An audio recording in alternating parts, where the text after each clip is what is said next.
ജീവനുള്ള എല്ലാ വസ്തുക്കളിലും ജൈവികമായ ഒരു വൈദ്യുതി പ്രവാഹമുണ്ടെന്ന് പറയുന്ന ശാസ്ത്രശാഖയാണ് എഡി. വൈദ്യുത പ്രവാഹത്തെ വർദ്ധിപ്പിക്കാൻ കഴിഞ്ഞാൽ ജന്തുക്കളുടെ എന്ന പോലെ സസ്യങ്ങളുടെയും വളർച്ചയും ആരോഗ്യവും കൂട്ടാൻ കഴിയുമെന്ന് ഈ ശാസ്ത്രം പറയുന്നുണ്ട്. മാനുവൽ ഇവിടെ ചെയ്തിരിക്കുന്നത് ഈ ശാസ്ത്രത്തിന്റെ അടിസ്ഥാനത്തിൽ ഒരു പുതിയ വളം വികസിപ്പിച്ചെടുത്തിരിക്കുകയാണ്. സൗരോർജ്ജത്തെ ഉപയോഗിച്ചുകൊണ്ടുള്ള ദ്രാവക രൂപത്തിലുള്ള ഒരു പുതിയ വളം.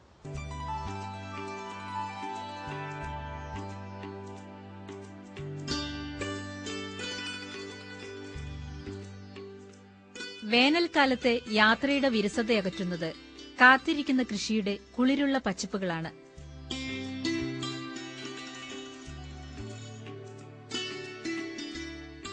ആഴസഞ്ചാരമുള്ള സുഗമ പാതകൾ വിട്ട് സ്വന്തം വഴിതെളിക്കുന്നവരെ തേടിയാണ് ഓരോ യാത്രയും. റബ്ബറിലൂടെ ജീവിത ഭദ്രത നേടിയ മധ്യകേരള ഗ്രാമങ്ങളിലൊന്നാണ് പാലായിലെ കൊടുമ്പിടി.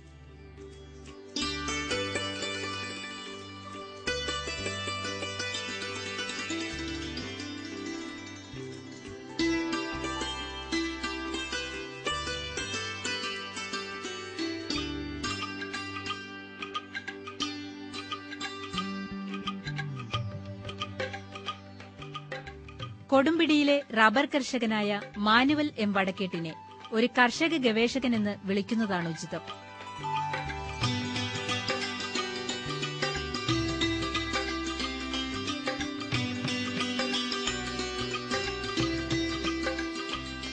പ്രകൃതിയുടെ സർവകലാശാലയിൽ നിന്നാണ് താൻ ഗവേഷക പട്ടം നേടിയതെന്ന് ഈ കർഷകൻ അഭിമാനത്തോടെ പറയും.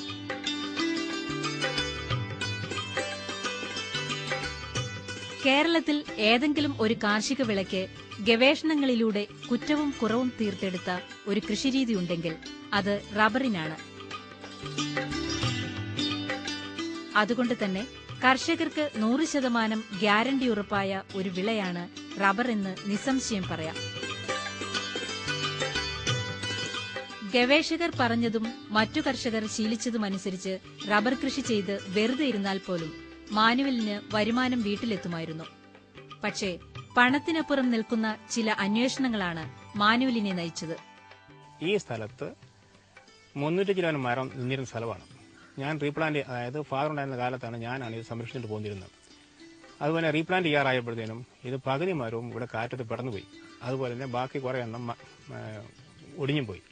അപ്പോൾ ഇനി ഒരു ദുരവസ്ഥ ഇങ്ങനെ ഉണ്ടാകരുതല്ലോ എന്ന് കരുതി ഞാൻ കൃഷിയെപ്പറ്റി ഓരോ മരത്തെ പോയി പഠിച്ചു. അതായത് ഒരു മരം വളരുന്നത് എങ്ങനെയാണെന്ന് വെച്ചാൽ, അതായത് നമ്മൾ കിഴക്കോട്ട് നോക്കി നിൽക്കുമ്പോൾ നമ്മുടെ സൈഡ് തെക്കോട്ടും വടക്കോട്ടും നമുക്ക് കൂടുതൽ സ്പേസ് കിട്ടുന്ന പോലെ, അതായത് ഇങ്ങനെ അകലം കിട്ടുന്ന പോലെ ഈ മരങ്ങളും വളരുന്നത് തെക്കോട്ടും വടക്കോട്ടും ഞാൻ കണ്ടുപിടിച്ചു.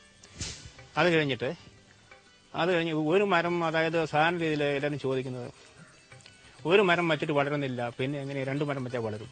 ഞാൻ അതിനെപ്പറ്റിയും പഠിച്ചു. ഇത് പഠിച്ചു കഴിഞ്ഞിട്ടാണ് ഞാൻ എൻ്റെ കൃഷിയിൽ പ്രാവർത്തികമാക്കിയത്. ഒരു മരം ഭൂമിയിൽ നിൽക്കുകയാണെങ്കിൽ ഭൂമിയുടെ അട്രാക്ഷൻ കുറഞ്ഞിരിക്കും, അതായത് ഭൂമിയുടെ സ്ട്രെസ് കുറഞ്ഞിരിക്കും ആ മരത്തിന്. എന്നാൽ 2 മരം വെച്ച് കഴിഞ്ഞാൽ അത് ഇങ്ങനെ ചെരിഞ്ഞു വളരും, അതായത് എയർ സ്പേസ് നോക്കി പോകും, അല്ലെങ്കിൽ സൂര്യന്റെ രശ്മി അനുസരിച്ച് പോകും. അപ്പോൾ അങ്ങനെ പോകുമ്പോൾ ഓരോ മരത്തിനും കൂടുതൽ സ്ട്രെസ് അനുഭവപ്പെടും. ഭൂമി എല്ലാത്തിനെയും വളവാക്കാൻ വേണ്ടി നോക്കുന്നു. അതുപോലെ തന്നെ ഭൂമിയിലുള്ള എല്ലാത്തിനെയും ഭൂമി ആഹരിക്കാനാണ് നോക്കുന്നത്, ഭക്ഷണം ആക്കാൻ നോക്കുന്നു. അപ്പം ഈ ടെൻഡൻസിയെ ഓവർടേക്ക് ചെയ്യാൻ വേണ്ടി മരത്തിന് കൂടുതൽ വൈറ്റൽ ഫോഴ്സ് ഉണ്ടാവും. ചെരിഞ്ഞു നിൽക്കുമ്പം ഭൂമിയോട്ട് വലിക്കാൻ നോക്കുന്നിടത്തോളം, അതായത് ഭൂമിയുടെ സ്ട്രെസ് കൂടുതൽ ഈ മരത്തിന്, ചെരിഞ്ഞിരിക്കുന്ന മരത്തിന് അനുഭവപ്പെടുകയും ചെയ്യും. അതുകൊണ്ട് വളരാനുള്ള ടെൻഡൻസി സ്വതമേയുള്ള കൂടുകയും ചെയ്യും. 2002 ഈ പരീക്ഷണ റബ്ബർ തോട്ടത്തിലെ ആദ്യത്തെ തൈകൾ മാനുവൽ നട്ടത്. വിമർശകരും ദോഷൈക ദൃക്കുകളും രംഗത്തെത്തുമെന്ന് മനസ്സിലാക്കി സ്വകാര്യമായും തിടുക്കത്തിലുമായിരുന്നു തുടക്കം. 105 എന്ന ഇനത്തിൽപ്പെട്ട തൈകളാണ് നട്ടത്. സുരക്ഷിതമായ പതിവ് കൃഷിരീതി വിട്ട് ഈ സാഹസത്തിനൊരുമ്പെട്ടത് കൃത്യമായ ചില നിഗമനങ്ങളുടെ അടിസ്ഥാനത്തിൽ തന്നെയായിരുന്നു. കണ്ണുണ്ടായിട്ടും നാം കാണാൻ ശ്രമിക്കാത്ത പ്രകൃതിയുടെ പെരുമാറ്റ രീതികളെ മനസ്സിലാക്കി ഈ കർഷകൻ ഒരു പുതിയ കാർഷിക സങ്കല്പത്തിന് തുടക്കമിട്ടു. കണ്ടിട്ടില്ലേ, അതായത് കാട്ടിലാണൊക്കെ ആണെങ്കിലും ആനകളെല്ലാം ഒരുമിച്ച് നടക്കുന്നു, കടുവ ഒരുമിച്ച് നടക്കുന്നു, അതുപോലെ തന്നെ പോത്താണ് അതങ്ങനെ. അങ്ങനെ ഒരേ ഇനത്തിൽപ്പെട്ട ജന്തുക്കൾ ഒരുമിച്ച് നടക്കുന്ന പോലെ ഒരേ ഇനത്തിൽപ്പെട്ട സസ്യങ്ങളും ഒരുമിച്ച് വളരും. അപ്പോൾ നമ്മൾ തൈ വെക്കുമ്പോൾ ഒരേ ഇനത്തിൽ വെക്കുക, അതായത് 105 വെക്കുന്നെങ്കിൽ 105 തന്നെ വെക്കണം. 414 414 തന്നെ. അത് ഇനം മാറ്റി വെച്ചിട്ടുണ്ടെങ്കിൽ അവിടെ ഈ ഫാമിലി വ്യത്യാസം വരുന്നതുകൊണ്ട് വളർച്ച വ്യത്യാസം വരും, ഒന്നൊന്നിനെ അടിക്കും. ഇത് അതേസമയം പരസ്പരം ഈ അവൻ കോഓപ്പറേറ്റ് ചെയ്ത് വളരും.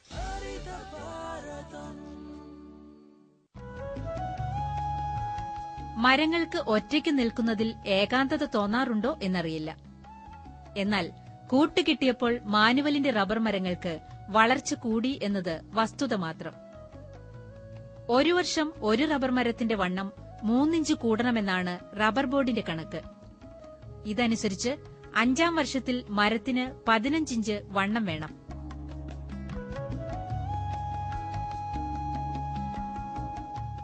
എന്നാൽ മാനുവലിന്റെ തോട്ടത്തിൽ ഇരട്ടകളായി നട്ട റബ്ബറുകൾ ഓരോന്നും 5-ാം വർഷത്തിൽ 18 മുതൽ 23 ഇഞ്ച് വരെ വണ്ണം വെച്ചു.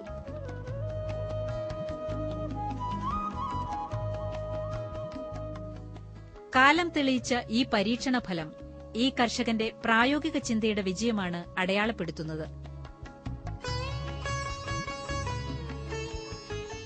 ഒരേക്കറിൽ 180 റബ്ബർ മരം എന്നതാണ് സാധാരണ റബ്ബർ തോട്ടങ്ങളിൽ റബ്ബർ ബോർഡ് അനുശാസിക്കുന്ന നടീൽ രീതി.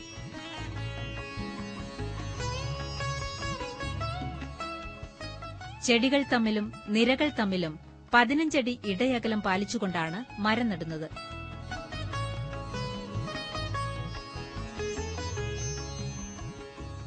എന്നാൽ മാനുവലിന്റെ തോട്ടത്തിൽ ഒരേക്കറിൽ 360 മരങ്ങൾ ജോഡികളായി നിരന്നു നിൽക്കുന്നു.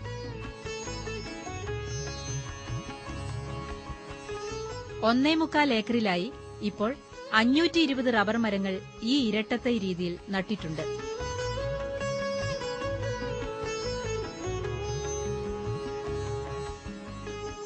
രണ്ടരയടി താഴ്ചയും 2.5 അടി വീതിയും 2.5 അടി നീളവുമുള്ള കുഴികളെടുത്തു വേണം റബ്ബർ നടാൻ. ഇക്കാര്യത്തിൽ റബ്ബർ ബോർഡിന്റെയും ഈ കർഷകന്റെയും കണക്കൊന്നാണ്. എന്നാൽ കുഴിയിൽ തൈ നടുന്ന രീതി തൊട്ട് കുഴി നികത്തുന്ന രീതിയിലും പരിപാലനത്തിലും വരെ മാനുവലിന് തനത് ശൈലിയുണ്ട്. റബ്ബർ തൈ നടുന്നത് ഒരു തൈ കുഴിയുടെ തെക്ക് കിഴക്കേ മൂലയിലും രണ്ടാമത്തെ തൈ വടക്കിനും പടിഞ്ഞാറിനും മധ്യ നടന്നു. സൂര്യൻ പോകുന്നത് ഇങ്ങനെ കിഴക്ക് നിന്ന് കിഴക്ക് തെക്ക് പടിഞ്ഞാറ് റൂട്ടിലാണ് പോകുന്നത്. അപ്പോൾ ഒരു കാരണവശാലും ഈ മരത്തിന്റെ ഷെയ്ഡ് ഇപ്പുറത്തെ മരത്തിന് കിട്ടത്തില്ല. അതുപോലെ ഇപ്പുറത്തെ മരത്തിന്റെ ഷെയ്ഡ് ഈ മരത്തിന് കിട്ടത്തില്ല. അപ്പോൾ സൂര്യപ്രകാശം കംപ്ലീറ്റ് ഈ തൈകൾക്ക് ലഭ്യമാകും.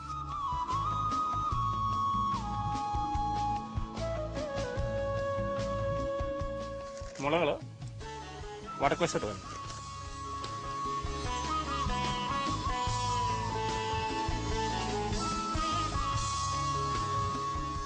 രണ്ടാമത്തെ തൈ വെക്കുന്നത് കുഴിയുടെ വടക്കിനും പടിഞ്ഞാറിനും മധ്യ ഉള്ള സ്ഥലത്താണ്. ഒരേ വണ്ണത്തിലുള്ള തൈകൾ ഒരു കുഴി തന്നെ വരത്തക്ക വിധത്തിൽ ശ്രദ്ധിക്കണം. ഈ മുള വടക്കോട്ട് വരത്തക്ക വിധത്തിലാണ് നടേണ്ടത്. പിന്നീട് ഈ കുഴി പാതി മാത്രം നികത്തുന്നു. ഓരോ കുഴിയും 6 അടി വ്യാസത്തിൽ ഒരു പരന്ന കിണ്ണം പോലെ അവശേഷിക്കുന്ന വിധത്തിലാണ് കുഴി നികത്തുന്നത്.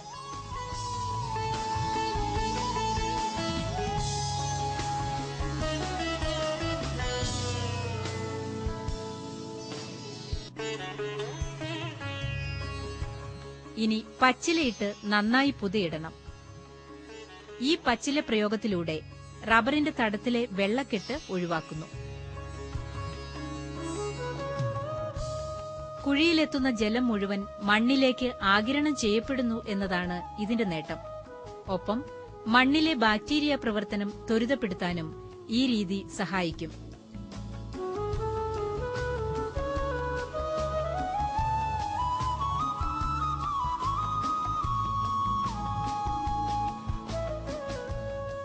ഒരു കുഴിയിൽ വെച്ച 2 മരങ്ങൾ സൂര്യപ്രകാശം തേടി വി ആകൃതിയിൽ വളർന്നിരിക്കുന്നു. ഭൂഗുരുത്വ ബലത്തിന്റെ സമ്മർദ്ദമാണ് ഈ മരങ്ങളുടെ വളർച്ചാ ത്വരകമായി മാറുന്നതെന്നാണ് മാനുവലിന്റെ വാദം. അപ്പോൾ എന്തുകൊണ്ടെന്നാൽ നാച്ചുറൽ ആയിട്ടുള്ള ഇതിന്റെ വൈറ്റൽ ഫോഴ്സ് കൂടിയിട്ട് അവന് വളരെ ഇങ്ങനെ ഈ വളരാനായിട്ട് ഈ ഭൂമിയുടെ അട്രാക്ഷനെ കവർ ചെയ്യാൻ വേണ്ടിയിട്ട് ഇവന് എപ്പോഴും സ്ട്രെസ്സിലിരിക്കും. നമ്മൾ ഈ വ്യായാമം ചെയ്യുന്ന ഒരു മനുഷ്യനും വ്യായാമം ചെയ്യാത്ത ഒരു മനുഷ്യനും വ്യത്യാസമില്ലേ എന്ന് പറഞ്ഞാൽ ആ വ്യത്യാസം സസ്യങ്ങളിലുണ്ട്. 2 കുഴികൾക്കിടയിലെ അകലം 20 അടിയാണ്. ഒരു നിരയിലെ ഈ 2 വൃക്ഷങ്ങൾക്ക് മധ്യത്തിലായിരിക്കും തൊട്ടടുത്ത നിരയിലെ ഓരോ വൃക്ഷവും. ഒരു ത്രികോണത്തിന്റെ ഓരോ മൂലയിലായി ഓരോ മരവും വരത്തക്ക വിധമാണ് തോട്ടത്തിന്റെ രൂപകൽപ്പനയെന്ന് സാരം. ഈ കൃഷിരീതിയുടെ ലാഭവശം മാനുവൽ വിശദീകരിച്ചു. ഒരു കർഷകനെ സംബന്ധിച്ചോളം ഈ കൃഷി അഡോപ്റ്റ് ചെയ്യുകയാണെങ്കിൽ അവന് ആജീവനാന്തം വേറൊരു റീപ്ലാന്റിങ്ങിന്റെ ആവശ്യം വരുന്നില്ല. അതുപോലെ തന്നെ അവന് കുറഞ്ഞ ചെലവിൽ കൂടുതൽ മരം കൂടുതൽ ആരോഗ്യത്തോടെ വളർത്താൻ പറ്റും. അതുപോലെ തന്നെ അവന് ഫിനാൻഷ്യലായിട്ട് വളരെ ചെലവ് കുറച്ചും മതി. എല്ലാ ലേബർ ചാർജും കുറവാണ്. അതുപോലെ നമ്മൾ 150 കുഴി ഒരേക്കർ സ്ഥലത്ത് പറയുകയാണെങ്കിൽ അത് വെറും 150 കുഴിയിലെ പരിചരണം മതി. 30 കുഴിയിലെ പരിചരണം ഓട്ടോമാറ്റിക്കായിട്ട് പോവുകയാണ്. അതേസമയം നമുക്ക് 300 മരമാണ് ലഭിക്കുന്നത്. അതായത് വെറും 150 മരം വെക്കാൻ പറ്റുന്നിടത്ത് നമുക്ക് 300 മരം വെറുതെ കിട്ടുകയാണ്. അപ്പം അത് പിന്നെ ലേബർ ചാർജ് അതുപോലെ കൂലിപ്പണികൾ എല്ലാം കുറവാണ്. ഓരോ സസ്യത്തിനും പ്രകൃതിക്കനുസൃതമായ വളർച്ചാ നിയമങ്ങളുണ്ടെന്ന് ഈ കർഷകൻ കണ്ടെത്തി. രാസവള പ്രയോഗം ഈ നിയമങ്ങളെ തകിടം മറിക്കുന്നു.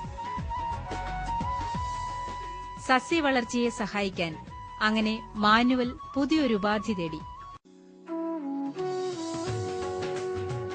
സ്വന്തം കണ്ടെത്തലായ സോളാർ ഇലക്ട്രിക്കൽ എനർജി സൊല്യൂഷനാണ് മാനുവൽ തന്റെ സസ്യങ്ങൾക്ക് നൽകുന്നത്. ഈ വളം കണ്ടെത്തിയതിനു പിന്നിലുമുണ്ട് രസകരമായ ഒരു കഥ. അപ്പോൾ എനിക്ക് വീട്ടിലെ ടെലിവിഷൻ വാങ്ങിച്ചപ്പം ടെലിവിഷൻ പടം കിട്ടാവുന്നു. കാരണം ഒരു കുന്നൻ ചെരുവിലായതുകൊണ്ട് വടക്ക് പടിഞ്ഞാറ് ഡയറക്റ്റ് ടെലിവിഷൻ സിഗ്നൽ വരുന്നു. അപ്പോൾ ഈ സിഗ്നലിൽ ഒരു മല കാരണം അപ്പോൾ ഈ റബ്ബറിൽ നിൽക്കുന്ന ഈ തോട്ടം തന്നെ ഇതിന് മറവാണ്. അപ്പോൾ ഇങ്ങനെ വരുന്നതുകൊണ്ട് സിഗ്നൽ അവിടെ വരുന്നില്ല. അപ്പോൾ ഞാൻ ഒരു വർഷക്കാലം ഇതിനു വേണ്ടി പരിശ്രമിച്ചു. അവസാനം ഞാൻ അതിൻ്റെ ടെക്നോളജി ഡെവലപ്പ് ചെയ്തു. അതായത് ഞാൻ സ്വന്തമായിട്ട് ആന്റിനയും സ്വന്തമായിട്ട് ബൂസ്റ്ററും ഉണ്ടാക്കി എൻ്റെ നേരെ അപ്പുറത്തെയുള്ള ഒരു കുന്നൻ ചെരുവിൽ കൊണ്ടുപോയി ഒരു 150 മീറ്റർ അകലെ വീട്ടിൽ നിന്ന് ആന്റിന ഫിറ്റ് ചെയ്ത് ഞാൻ സ്വിച്ച് ഇട്ട് കഴിഞ്ഞപ്പോഴേ സൂപ്പർ പടം കിട്ടി. ഇങ്ങനെ ഈ പടം കിട്ടിക്കഴിഞ്ഞിട്ട് ഞാനൊരു 12,000 പേർക്ക് വേറെ പിടിപ്പിച്ച് കൊടുത്തിട്ടുണ്ട്. അപ്പോൾ ഇങ്ങനെ പല സ്ഥലങ്ങളും പല മരത്തിലൊക്കെ പിടിപ്പിച്ച് കൊടുത്തിരിക്കുന്നു. അപ്പോൾ ഇങ്ങനെ പാതാമ്പഴുള്ള ഒരു വീട്ടിൽ അതായത് ഒരുപോലെ നിന്ന് 2 തേക്ക് മരം ഉണ്ടായിരുന്നു. ഈ ഒരു തേക്ക് മരത്തിൽ ഞാൻ ഈ ആന്റിന ഫിറ്റ് ചെയ്ത് കൊടുത്തു. ഈ ഫിറ്റ് ചെയ്ത് കൊടുത്തിട്ട് ഒരു 5-6 വർഷം കഴിയുമ്പം ആ പുള്ളിക്കാരൻ പറഞ്ഞു പടം കിട്ടുന്നില്ല, ഒന്ന് ശരിയാക്കി തരാൻ പറഞ്ഞു. അപ്പോൾ ഞാനും പണിക്കാരനുമായിട്ട് പുള്ളി വീട്ടിൽ ചെന്നപ്പോൾ പുള്ളിക്കാരൻ പറഞ്ഞു നമുക്കൊരു കാര്യം ചെയ്യാം, ഇനി ഈ ആന്റിന പറിച്ച് ഇങ്ങേപ്പുറത്തെ തേക്ക വെക്കാൻ പറഞ്ഞു. അപ്പോൾ ഞാൻ ചോദിച്ചു എന്താ കാരണം എന്ന് ചോദിച്ചു. അപ്പോൾ പുള്ളിക്കാരൻ പറഞ്ഞു കണ്ടോ അന്ന് ഒരുപോലെ ഒന്ന് തേക്കല്ലേ, ഇപ്പം കണ്ടോ ഈ മരം ഇരട്ടിയായില്ലേ. അപ്പോൾ ഞാൻ നോക്കുമ്പോൾ ശരിയാ, ഈ പുള്ളിക്കാരന് അതായത് ഈ ആന്റിന വെച്ച മരം മറ്റേ മരത്തിന്റെ ഇരട്ടിയായി. അന്ന് എനിക്ക് മനസ്സിലാക്കി കണ്ടു ഇത് ഭയങ്കര ടെക്നോളജിയാണ്. ആന്റിന വെച്ചാലുണ്ടാകുന്ന അതേ പ്രതിഭാസം മറ്റൊരു വിധത്തിൽ സൃഷ്ടിക്കാമോ എന്ന് ഇദ്ദേഹം ചിന്തിച്ചു. ചെടികൾ സൂര്യപ്രകാശത്തിൽ നിന്ന് വിവിധ വർണ്ണങ്ങളായാണ് ജൈവ വൈദ്യുതി ശേഖരിക്കുന്നതെന്ന്. ഓരോ വർണ്ണത്തിലും ഒരു പ്രത്യേക വളർച്ചാ ഘടകം അടങ്ങിയിരിക്കുന്നുവെന്നും. ഉദാഹരണത്തിന് നീല നിറത്തിൽ നിന്ന് ലഭിക്കുന്ന ഊർജം വാർദ്ധക്യത്തെ ചെറുക്കുന്നു. ചുവപ്പ് നിറത്തിൽ നിന്ന് ലഭിക്കുന്ന ഊർജമാവട്ടെ കായ്ഫലം കൂട്ടുന്നു. സൂര്യപ്രകാശത്തിലെ നിറങ്ങളിൽ നിന്ന് ഊർജം കൃത്രിമമായി സംഭരിച്ചെടുക്കാനുള്ള ചില രീതികളും ഇലക്ട്രോ ഹോമിയോപ്പതി വിവരിക്കുന്നുണ്ട്. ഇങ്ങനെ നിർമ്മിച്ച വളത്തിന്റെ പ്രത്യേകതകൾ ഈ കർഷകൻ വിവരിച്ചു. ഇതിലൊന്ന് ഇത് ഇലക്ട്രിക് കണ്ടക്ടറാണ്. ഇത് നമുക്കൊരു മൾട്ടിമീറ്റർ വെച്ച് നോക്കിയാൽ നമുക്ക് ഇതിന്റെ കണ്ടക്ടിവിറ്റി കാണാം. അതായത് ഇത് ചെടികൾ ഒഴിച്ചു കഴിയുമ്പോൾ സംഭവിക്കുന്നതെന്ന് ചോദിച്ചാൽ അതായത് ഭൂമിയിൽ നിന്നുള്ള സൂര്യനിൽ നിന്നുള്ള എനർജി കൂടുതൽ കിട്ടുകയും ചെയ്യും, അതേസമയം ഭൂമിയുടെ ഇലക്ട്രിക് ചാർജ് കൂടുതൽ വർദ്ധിക്കുകയും ചെയ്യും. അപ്പോൾ ഒരു ടോട്ടൽ പ്രൊട്ടക്ഷനാണ്. ഏത് കൃഷിയും ഏത് കർഷകനും ലാഭകരമാക്കാം, വളരെ ഗുണപ്രദമാക്കാം, നല്ല top quality world class quality കിട്ടുകയും ചെയ്യും. സീസ് അഥവാ സോളാർ ഇലക്ട്രിക്കൽ എനർജി സൊല്യൂഷൻ എന്ന് ഈ വളത്തിന് പേര് നൽകി.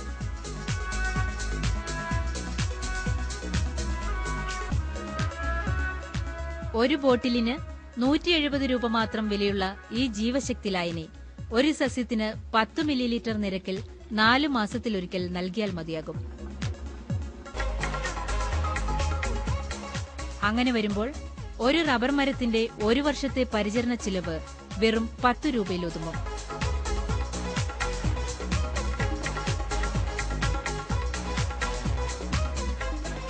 റബ്ബറിന്റെ പട്ടമരപ്പിനും ഈ ലായനി പുരട്ടിയാൽ ഫലം കിട്ടുന്നുണ്ട്.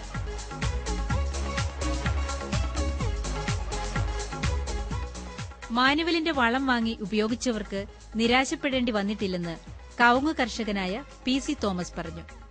സീസിന്റെ ജീവശക്തി വളം എന്നാണ് പറയുന്നത്. 3 വർഷം മുമ്പ് ഉപയോഗിക്കുക എന്ന് പറഞ്ഞു കഴിഞ്ഞാൽ കമുകിന് ഈ വാഴയുടെ നാക്കടയ്ക്കുന്ന പോലെ കൂമ്പ് ഇങ്ങനെ ചീഞ്ഞ് വരുന്നു, മഞ്ഞ നിറം. പിന്നെ ഒരു എന്താ പ്രാണിയുടെ പേര് എനിക്കറിയില്ല, അതിങ്ങനെ ഇതിൻ്റെ ഈ ഇലയുടെ കൂമ്പിൻ്റെ എല്ലാം നീര് ഇങ്ങനെ ഊറ്റി കുടിക്കുക. ഏതായാലും ഇത് ചോട്ടിൽ ഒഴിച്ചു കഴിഞ്ഞപ്പോഴല്ലോ വാലിലേക്കും അതിന് പിന്നെ കേട് വന്നിട്ടില്ല. കമുകിനെ സംബന്ധിച്ച് ഇത് 12,000 രൂപയുടെ അതായത് ഈ 60 സെൻറ്റിന് അത് കിട്ടുക. 60 സെൻറ്റാണ് ഈ തോട്ടം, താഴോട്ടുള്ള കൂടാതെ. അതുപോലെ തെങ്ങിന് നല്ല റിസൾട്ട് കാണിച്ചേ. താഴെയുള്ള തെങ്ങിന് ഈ മരുന്ന് തന്നെ ഒഴിച്ചതേ. കടുംവെട്ട് കഴിഞ്ഞ റബ്ബറിനെ ജീവശക്തി വളം ഉപയോഗിച്ച് വീണ്ടും ടാപ്പിംഗിന് സജ്ജമാക്കിയ അനുഭവമാണ് റബ്ബർ കർഷകനായ തോമസ് മാളിയേക്കലിന്റേത്. 4 വർഷം മുമ്പ് ഈ മരം കൂടുതൽ മരപ്പായിരുന്നു, പിന്നെ ഒടിച്ചിലും ഉണ്ടായിരുന്നു. അപ്പോൾ ഒരു 2 വർഷം കടുംവെട്ട് വെട്ടി റീപ്ലാന്റ് ചെയ്യാൻ ഇരുന്നതാണ്. ആ അവസരത്തിലാണ് ജോയിയുടെ മരുന്നിനെ പറ്റി അറിയുന്നത്. അറിഞ്ഞു കഴിഞ്ഞപ്പോൾ ഞാനത് പ്രയോഗിച്ച് കഴിഞ്ഞപ്പം വളരെ മാറ്റം തോന്നി. ഒരു 3-4 പ്രാവശ്യം ഞാനത് ചെയ്തു. കൂടുതൽ മരത്തിലൊക്കെ പലതും മാറിയിട്ടുണ്ട്. പിന്നെ മരത്തിന് വളർച്ച കിട്ടുന്നുണ്ട്, നമുക്ക് തന്നെ കണ്ടറിയാം. പട്ടമരപ്പ് കുറയ്ക്കാനും മരത്തിന്റെ ആയുസ് കൂട്ടാനും പാലിന്റെ ഉൽപാദനം വർദ്ധിപ്പിക്കാനും റബ്ബറിന് ഒരു പുതിയ ടാപ്പിംഗ് രീതി മാനുവൽ നിർദ്ദേശിക്കുന്നു. ആദ്യം മരത്തിന്റെ ചുറ്റളവ് കണക്കാക്കുന്നു. ഇനി ഇതിന്റെ 1/3 ഭാഗത്തായി മുൻകാനയും പിൻകാനയും അടയാളപ്പെടുത്തുന്നു. പരമ്പരാഗത രീതിയിൽ വെട്ടുമ്പോൾ കിട്ടുന്ന അതേ നീളത്തിൽ വെട്ടുചാൽ വരുന്ന വിധത്തിൽ ഇടതു കാനയിൽ നിന്ന് വലതു കാനയിലേക്ക് 60 ഡിഗ്രി ചെരിച്ചു വെട്ടുന്നു. ഇപ്രകാരം വെട്ടുമ്പോൾ മരത്തിന്റെ 1/3 ഭാഗത്ത് മാത്രമേ ടാപ്പിംഗ് ചെയ്യുന്നുള്ളൂ. സാധാരണ ടാപ്പിംഗ് നടത്തുന്ന അത്രയും നീളത്തിൽ തന്നെ വെട്ടുപട്ട കിട്ടുകയും ചെയ്യുന്നു. ചെരിവ് കൂടുതലുള്ള ഈ വെട്ടുപട്ടയിൽ നിന്ന് സാധാരണ കിട്ടുന്നതിനേക്കാളും 10 മില്ലി പാൽ അധികം കിട്ടുമെന്നാണ് മാനുവലിന്റെ കണക്ക്. ഞാൻ റബ്ബറിനെ പറ്റി പഠിച്ചപ്പോൾ ഒരു റബ്ബറിന് 200 വർഷത്തെ ആയുസുണ്ടെന്നാണ്. അതേസമയം പ്രാക്ടിക്കലായിട്ട് കിട്ടും നമുക്ക് കിട്ടുന്നത് വെറും ഒരു, അതായത് നമ്മളൊരു മരത്തിന്റെ പകുതി 5 അടി പൊക്കത്തിൽ പട്ടയിട്ട് പകുതിക്ക് പട്ടയിട്ടിട്ട് നമ്മൾ അടി വരെ വെട്ടുകയാണ്. അപ്പോൾ ഇങ്ങനെ വെട്ടുമ്പോൾ ഒരു 6 വർഷം കൊണ്ട് അല്ലെങ്കിൽ 7 വർഷം കൊണ്ട് ഒരു വശം തീരുന്നു. അത് കഴിഞ്ഞ് നമ്മൾ ഉടനെ അടുത്ത വശത്തോട്ട് നമ്മൾ ടാപ്പിംഗ് ആരംഭിക്കുകയാണ്. അപ്പോൾ അങ്ങനെ ടാപ്പിംഗ് ആരംഭിക്കാൻ സംഭവിക്കുന്നത് എന്താണെന്ന് ചോദിച്ചാൽ, ഇങ്ങേ വശത്തുനിന്ന് പാല് തരാനും അങ്ങേ മറുവശം റീബിൽഡ് ചെയ്യാനുള്ള കണ്ടീഷൻ മരത്തിനില്ല. അതുകൊണ്ട് ഫലത്തിൽ എന്താണെന്ന് ചോദിച്ചാൽ 6, 12 വർഷം അല്ലെങ്കിൽ 7, 14 വർഷം കഴിയുമ്പോൾ നമ്മുടെ മരം വയസ്സിനെ തീരുകയാണ്. അതുപോലെ നമുക്ക് ഈൽഡും കുറഞ്ഞു പോകുന്നു. ഇത് കാറ്റത്ത് പെട്ടെന്ന് ഒടിഞ്ഞു വീഴുകയും അതുപോലെ തന്നെ പട്ടമരപ്പ്, അതായത് 100 മരം ഉണ്ടെങ്കിൽ ഒരു 40 മരത്തിനും പട്ടമരം ബാധിക്കും. വെറും കുറഞ്ഞ കാലയളവിൽ ഇത്രയും അധ്വാനം ചെയ്ത് വരുന്ന മരം പെട്ടെന്ന് ഇങ്ങനെ കാറ്റത്ത് ഒടിഞ്ഞും അതുപോലെ നശിച്ചും കർഷകന് കൃഷി ലാഭകരമല്ലായി തീരുകയാണ്. മുടക്കുമരം വെച്ച് നോക്കുമ്പോൾ ഒരുപാട് ലേബർ ചാർജ് പിന്നെ വെറുതെ ഉണ്ടാകുകയും ചെയ്യുന്നു, അതേസമയം ഈൽഡ് കിട്ടുന്നുമില്ല. അപ്പോൾ ഈ ഒരു ദുരവസ്ഥയിൽ നിന്ന് മാറാൻ വേണ്ടിയിട്ടാണ് ഞാനൊരു പുതിയ ഈ ടാപ്പിംഗ് ടെക്നോളജി ആവിഷ്കരിച്ചത്. മാനുവലിന്റെ റബ്ബർ തോട്ടം ഇന്ന് റബ്ബർ കർഷകരുടെ ഒരു പഠന കേന്ദ്രമാണ്. ഇവിടെ സന്ദർശകരില്ലാത്ത ദിവസങ്ങൾ വിരളമാണ്. തോട്ടം കാണാനെത്തിയ പാമ്പാടി പഞ്ചായത്ത് അംഗവും റബ്ബർ കർഷകനുമായ വിജയൻ ഈ തോട്ടത്തിൽ വന്ന് കണ്ടതിൽ സാധാരണ പ്ലാന്റ് ചെയ്യുന്ന മരത്തിനേക്കാൾ വളരെ ബലമുള്ള മരമായിട്ട് എനിക്ക് തോന്നിയ മരങ്ങളെല്ലാം അതൊരു ടാപ്പ് ചെയ്യുന്ന രീതി ഇദ്ദേഹം പുതിയതായി ഡെവലപ്പ് ചെയ്തെടുത്ത ഈ 1/3 ഭാഗം ടാപ്പ് ചെയ്യുന്ന രീതി പട്ടയുടെ നീളം ഒട്ടും കുറയാതെ തന്നെ കൂടുതൽ DRC ഉള്ള റബ്ബർ പാൽ കിട്ടുന്നതായിട്ട് ബോധ്യപ്പെട്ടു. നല്ല രീതിയിലുള്ളതാണ് ഇത്. ഞാൻ പരീക്ഷിച്ച് നോക്കാൻ ചെയ്യും, കാരണം എനിക്ക് കുറച്ച് റബ്ബർ റീപ്ലാന്റ് ചെയ്യാനായിട്ടുണ്ട്. ആ സ്ഥലത്ത് ഞാനിത് പരീക്ഷിക്കാൻ പോകുന്നു. ജീവിതത്തിന്റെ പതിവ് ചാലുകളിൽ നടക്കുന്നവർ അവരുടെ ബുദ്ധിശക്തിയും ചിന്താശേഷിയും ഉപയോഗപ്പെടുത്തുന്നില്ല എന്നതാണ് മാനുവലിന്റെ പരാതി.